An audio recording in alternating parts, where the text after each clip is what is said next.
ইনশাআল্লাহ গুলি মিস হতে পারে, আপনার দোয়া মিস হবে না। যদি আপনার মনে হয় যে দেয়ালে পিঠ ঠেকে গেছে, কেউ কিছু করতে পারছে না আপনার জন্য, আপনি পরিপূর্ণ ইয়াকিনের সাথে, দৃঢ় বিশ্বাসের সাথে এই চারটা আমল নিয়মিত করবেন।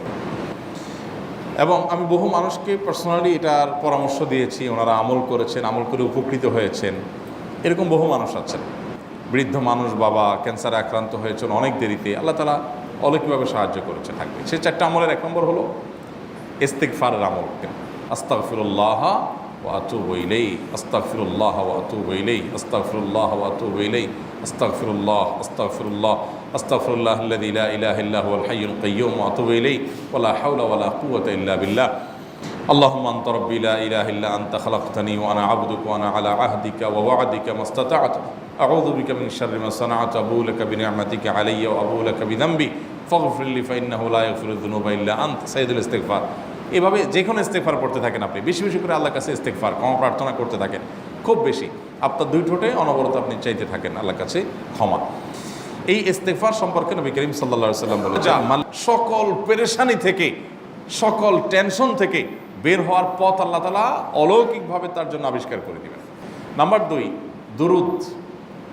নবী করিম সাল্লাল্লাহু আলাইহি সাল্লামের প্রতি দুরুদ পাঠ করা, এটা যদি আপনি নিয়মিত করতে থাকেন মহব্বতের সাথে, আল্লাহুম্মা সাল্লি আলা মুহাম্মদ ওয়া আলা আলি মুহাম্মদ কামা সাল্লাইতা আলা ইব্রাহিম ওয়া আলা আলি ইব্রাহিম ইন্নাকা হামিদুম মাজিদ, আল্লাহুম্মা বারিক আলা মুহাম্মদ ওয়া আলা আলি মুহাম্মদ কামা বারাকতা আলা ইব্রাহিম ওয়া আলা আলি ইব্রাহিম ইন্নাকা হামিদুম মাজিদ। দুরুদের ক্ষেত্রে নবী করিম সাল্লাল্লাহু আলাইহি সাল্লাম বলেছেন যে এইটা তোমার জন্য যথেষ্ট হয়ে যাবে। তুমি যদি আল্লাহর কাছে আর কোনো দোয়া করতে না পারো, শুধু দুরুদটা পড়ো, তোমার সব পেয়ে যাবে। তো আল্লাহর নবীর জন্য যখন আপনি দোয়া করবেন, তখন আল্লাহ তাআলা আপনার মধ্যে রহমত নাজিল করবেন। এটা নবী সাল্লাল্লাহু আলাইহি সাল্লামের ওয়াদা। যে কোনো পেরেশানি, তিনি আরও বলেছেন, যদি কেউ দুরুদের আমল করে নিয়মিত, আল্লাহ রাব্বুল আলামিন তার সকল পেরেশানির জন্য যথেষ্ট করে দিবেন এই আমলটাকে, ইস্তেগফার আর দুরুদ।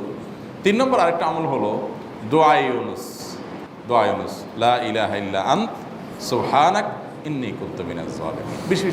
তো আল্লাহ তাআলা কোরআনে বলেছেন, এটা ইউনুস, তার নবী ইউনুস আলাইহিস সালামকে আল্লাহ তাআলা এর মাধ্যমে রক্ষা করেছেন, সেটা তার জন্য খাস না, এটা তার জন্য স্পেশাল না, বরং আল্লাহ বলেছেন ওয়া কাযালিকা নুনজিল মুমিনিন, এটা দিয়ে আমি তাকে রক্ষা করেছি, একইভাবে ঈমানদারদেরকেও এইটার মাধ্যমে রক্ষা করব না।